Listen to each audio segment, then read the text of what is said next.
Bienvenidos a Historias Contadas. Hoy les narraré la segunda parte del capítulo 16 de La Tierra Prometida, escrita por Henrik Pontoppidan, Premio Nobel 1917. Capítulo 16, parte 2. Páginas 141 a 146. Algo más allá, un poco más al oeste, se erguían las tres oscuras colinas de Skíberú, sobre las cuales brillaba un punto luminoso rojo, señalando el lugar donde radicaba la nueva sede de las reuniones de la parroquia. Manuel estaba demasiado absorto en sus pensamientos para prestar atención al continuo cambio del paisaje. Incluso cuando de vez en vez se paraba para dar un pequeño descanso a sus caballos, dejaba resbalar su mirada por todo el contorno sin fijarse en nada. Solo a mediodía le sacó de su ensimismamiento el ruido de una caravana humana que se venía acercando por el camino procedente de la aldea. Delante venía una robusta chicuela de 4 o 5 años que con la ayuda de un trozo de cuerda tiraba de un carrito de mimbre donde yacía una niña de pecho. A causa del esfuerzo que hacía para arrastrar el carro a través del lodo del camino, se le había ido atrás el gorrito. Detrás del carrito venía un niño con la cabeza cubierta por un sombrero de aletas y con una mejilla tapada tras un gran trozo de algodón que sujetaba la aleta del sombrero.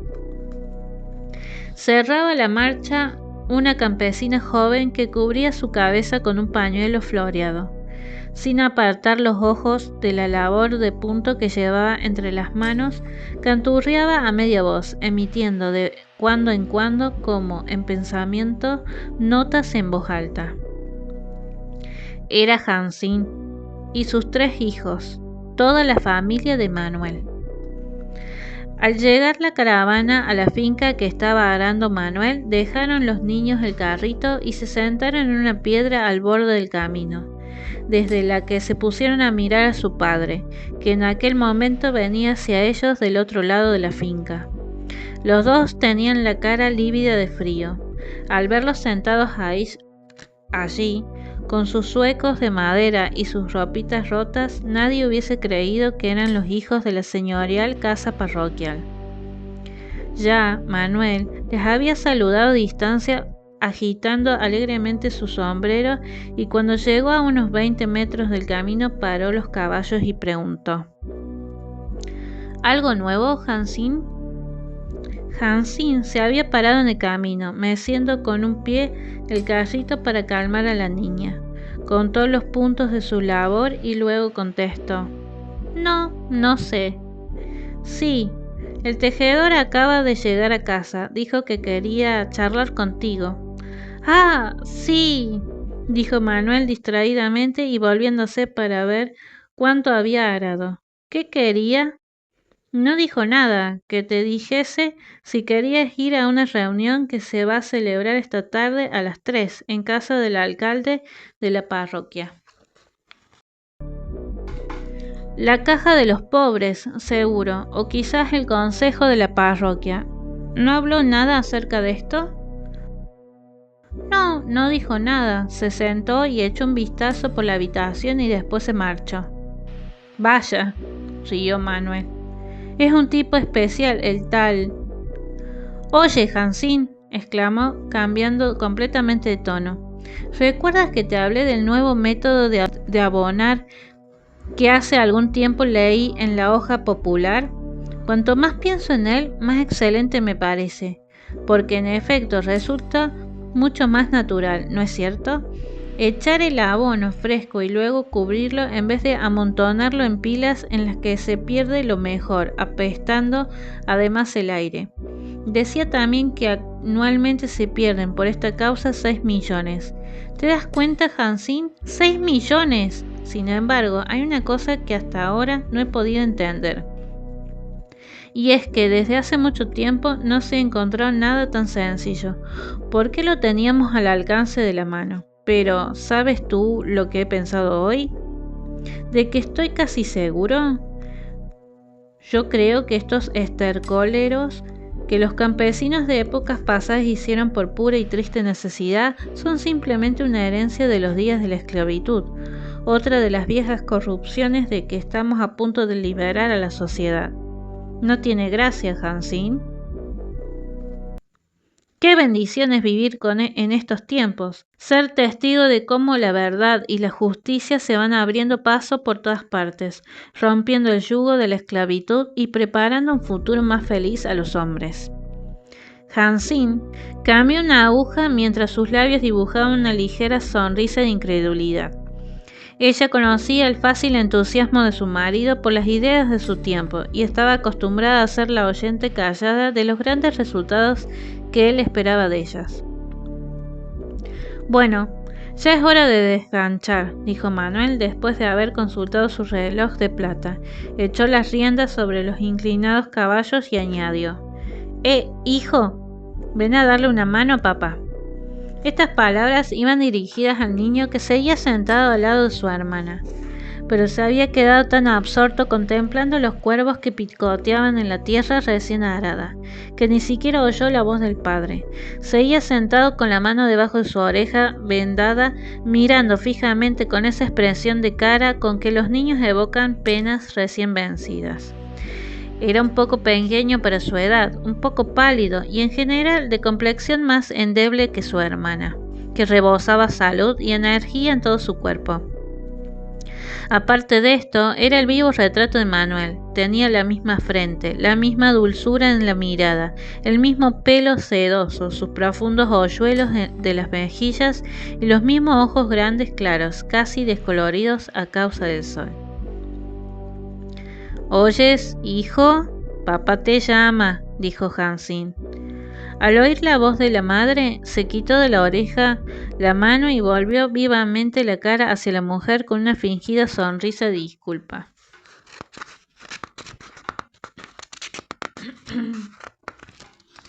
«¿Te duele todavía la oreja, hijo?», le preguntó ella.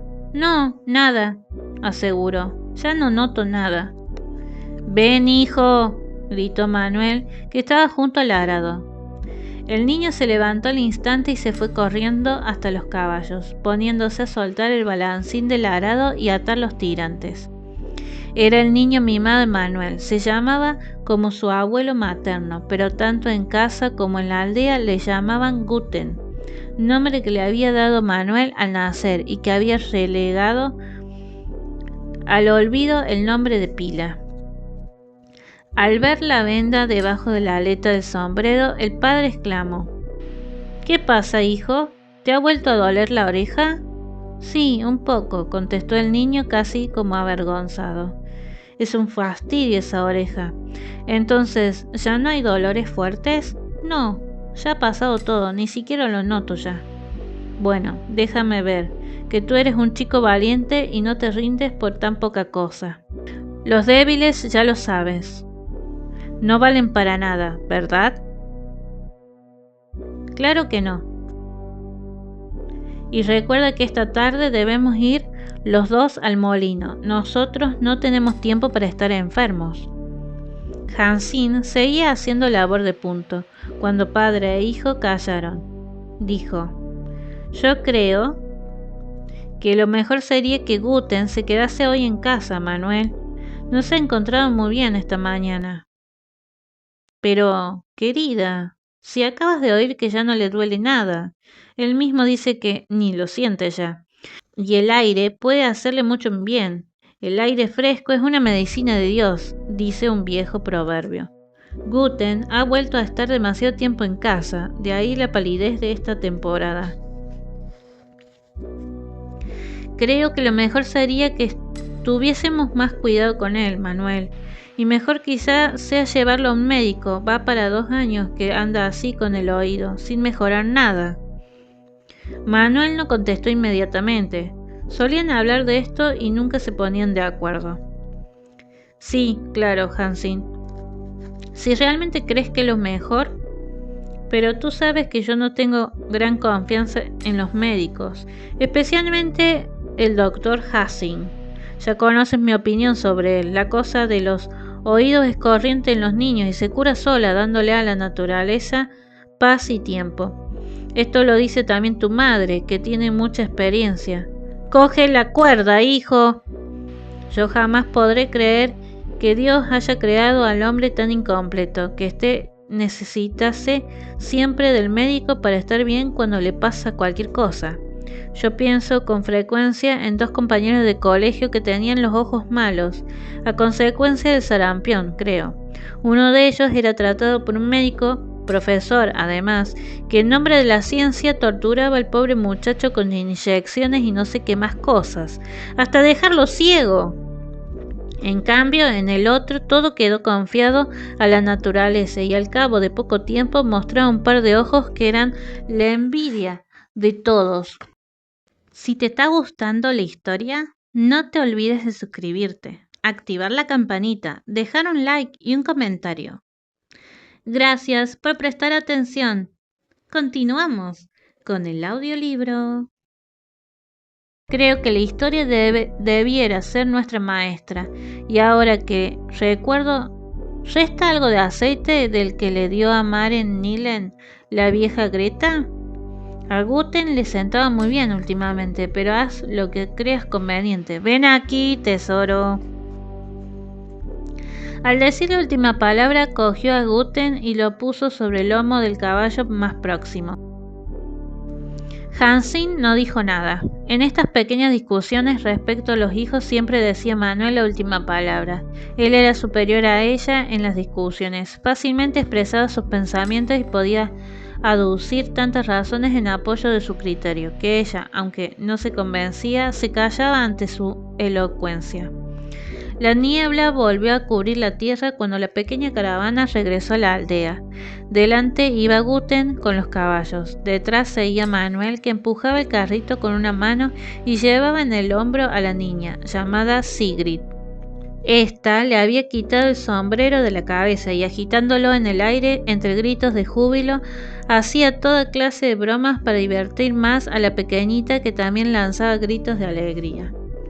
Un poco atrás venía Hansin con su labor de punto. Tenía la misma esbeltez que cuando estaba soltera, andando con el mismo paso seguro y medido. Era más concentrada aún. Naturalmente, los 7 años de casado y con 3 hijos no habían dejado intacta tampoco su frescura juvenil. Las mejillas estaban ahora un poco marchitas y sus ojos serios estaban más hundidos. Sin embargo, era todavía una mujer bella que, pese a la vida campesina, llevaba honrosamente sus 26 años y no era extraño que en Skibberup estuviesen orgullosos de ella. Indudablemente había algunos que difícilmente se avenían con su ensimismamiento, explicándolo como una propensión al orgullo.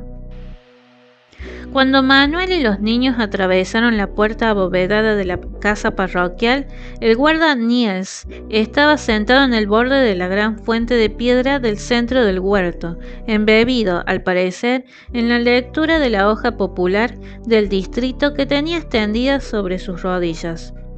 Era un muchacho de pelo oscuro, talla media, hombros firmes y espalda ancha, nariz respingona y mejillas macizas y sonrosadas, donde se ensortijaba una barba incipiente, y en aquella espaciosa casa y huerto, donde en otros tiempos reinaban un orden y un silencio absoluto, se veía y oía ahora lo que en cualquier casa de labrador: aperos de labranza por todas partes, haces de paja extendidos, puertas de cuadra abiertas y ganado mugiendo en espera del pienso de mediodía.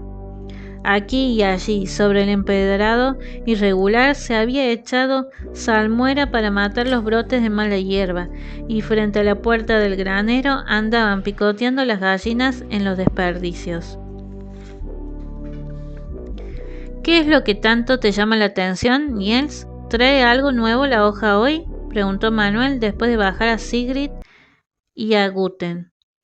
El mozo apartó del periódico la vista y contestó ensanchando la boca en una sonrisa: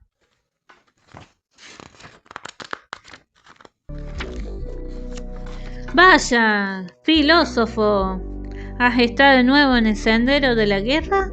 ¿Contra quién has dirigido tu lanza hoy, Niels? Déjame ver, añadió después de quitar el aparejo a los caballos.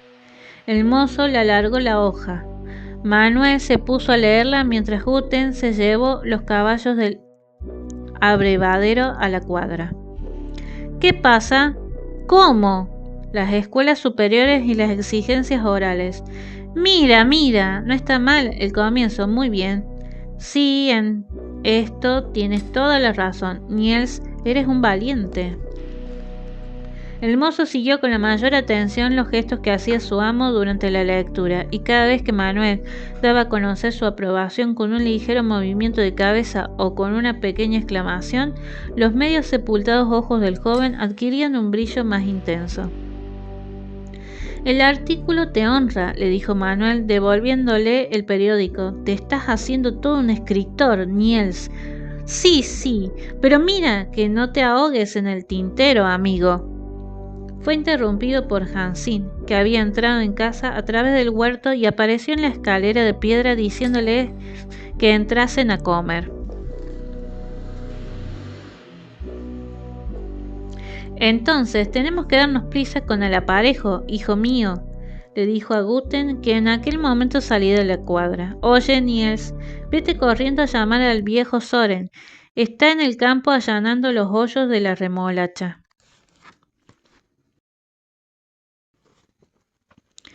Hacía las 3 de la tarde. Había un hombre sentado junto a una de las ventanas del conocido cuarto de estar del alcalde Jensen.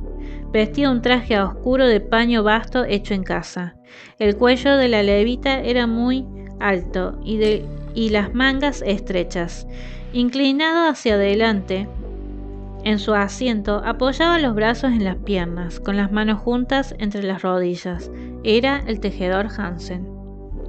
La gente que él había citado eran hombres de confianza, 6 hombres elegidos que tenían el encargo especial de defender los intereses políticos de los feligreses, organizar reuniones electorales, convocar a los oradores políticos y llevar las negociaciones con los demás comités electorales democráticos. La sala azul celeste, escenario en el pasado de tantas reuniones alegres, había cambiado completamente en los últimos años. Todavía estaban los pulidos muebles de caoba brillando a lo largo de las paredes. Y encima del vargueño dejaba oír su tic-tac el dorado reloj entre un par de pastoras ligeramente vestidas, pero en vez de la mesa de juego donde en otros tiempos pasaron muchas noches alegres jugando y bebiendo el veterinario Agerbol, el comerciante Billing y el difunto maestro Mortensen, junto con el anfitrión había ahora un escritorio cargado de papeles. En otra pared había un estante lleno de libros de cuentas, documentos y montones de periódicos, todo lo cual daba a la habitación un aspecto serio de oficina. Algo de esto tenía en realidad, y el mismo alcalde también había cambiado. La formación política que la cultura había creado poco a poco en la clase campesina de todo el país, había despertado finalmente la conciencia dormida de este hombre, llamándole a la lucha por la libertad de su clase. Como indiscutiblemente era el más rico de la parroquia y muy conocido, además, entre los campesinos por su generosidad y por otra parte poseía una cualidad innata para el trato social y tenía facilidad de palabra, se convirtió en poco tiempo en el jefe político de la comarca. Este puesto de dirigente, sin embargo, no lo hubiese podido escalar sin haber postergado al hombre que había fomentado aquel movimiento en la feligresía, es decir, al tejedor Hansen. Por eso, al principio había gente que observaba con cierto temor la creciente influencia del alcalde, ya que tenía motivos para suponer que aquel no vería con buenos ojos quedar desplazado su puesto de caudillo. Pero, con gran asombro de todos, el tejedor se mantuvo tranquilo en esta ocasión. Es más, poco a poco se supo que él mismo había sido quien, desde los primeros momentos, había empujado al alcalde a participar en la vida pública, diciéndole incluso que, dada su posición independiente, consagrase su tiempo y su elocuencia a defender al pueblo. Era como si, pasados los peligros y la tensión de la lucha, dejase el tejedor a los demás recoger los honores y la recompensa de su largo y paciente trabajo. Año tras año se había ido recluyendo cada vez más en su concha, sin que por ello se mostrase indiferente a la cuestión a que había consagrado su vida. Al contrario, al tiempo que rechazaba el figurar en ningún puesto de honor que se le había ofrecido en atención a sus méritos, se ocupaba voluntariamente de hacer toda clase de recados. Ayudaba en las cuentas a los distintos negociados, llevaba la correspondencia y redobló su cuidado como espía y servidor político de la feligresía, y siempre con su sonrisa torcida. Aunque la reunión de este día estaba señalada para las 3 y a pesar de que, dada la tensa situación política, se esperaban cosas importantes, dieron las 4 en el reloj del vargueño sin que se hubiesen reunido todos los convocados. Como jefe del comité, el dueño de la casa ocupó el asiento de la cabecera de la mesa ovalada donde se reunió el consejo. Su recia figura, con el pelo rizado y el mentón grande y sin pelo, adquiría un aspecto imponente con el chaleco de felpa de color verde manzana y en mangas de camisa. Segunda pausa en Historias Contadas. Gracias por estar escuchando. No te olvides de suscribirte, dejar un comentario y activar la campanita para más notificaciones. Ahora continuamos con la segunda parte del audiolibro. Todavía le brillaba la nariz con su color azul de pavo en su cara roja, pero, en cambio, toda su actitud y modo de comportarse habían logrado esa amplia superioridad y amable desenvoltura que se adquiere en el trato diario con la vida pública. Manuel estaba sentado a su derecha y también un campesino de Belsby. A su izquierda había tomado asiento 2 jóvenes caseros de Esquiverup y el carpintero Niels, cuya oscura barba de vikingo había crecido un par de pulgadas más a lo largo de los años, llegándole casi a la cintura. En el extremo opuesto de la mesa se sentaba el tejedor Hansen, que hacía de secretario de esta reunión. Bueno, ya estamos reunidos todos, comenzó el alcalde dejando resbalar su mirada por toda la mesa. Tenemos que darles hoy una noticia muy importante, señores. Por favor, Hansen. Las últimas palabras iban dirigidas al tejedor, quien sacó un gran papel de bolsillo interior y lo desdobló con mucho cuidado sobre la mesa. Lentamente y con voz monótona leyó a continuación el siguiente escrito. Confidencial. Personalidades destacadas entre nuestros correligionarios del Riksdag han enviado a esta Dirección General de todas las circunscripciones electorales democráticas del distrito una serie de informes para juzgar los inquietantes rumores publicados últimamente en varios periódicos del país. En vista de la seriedad del momento y de la importancia del asunto, se ha creído que lo más conveniente es poner sin tardanza en conocimiento de la honorable dirección parroquial los informes recibidos. El Riksdag es el Parlamento, aclara Hansen. Dicen estos informes que no está fuera de lo posible que entre el gobierno y el partido reaccionario existen convenios y se discuten planes que provocan la ira y la preocupación de todo hombre honrado. Según lo que se rumorea, no parece increíble que el gobierno abriga un proyecto de desafiar una vez más la voluntad del pueblo y combatir la influencia del hombre sencillo en el gobierno del Estado mediante la abolición arbitraria del derecho electoral común. Todo hombre amante de la libertad sabrá juzgar este modo de obrar. Exhortamos, por tanto, por la presente a las honorables direcciones locales a reunir a los partidarios y, en apoyo de nuestros diputados, dar a conocer la firme voluntad del pueblo de combatir hasta lo último el proceder de los poderosos.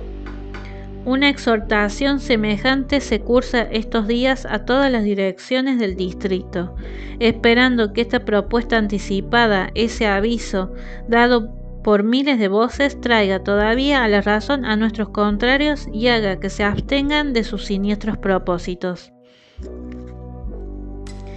¡Viva la libertad y la justicia! ¡Viva nuestro inolvidable rey Federico, nuestro querido rey dador de la Constitución! H. Johansen, abogado. Y hasta aquí llegamos con la segunda parte del capítulo 16. Se está poniendo brava la cosa. Gracias por escuchar y próximo capítulo, jueves 26 de marzo. Nos vemos en Historias Contadas.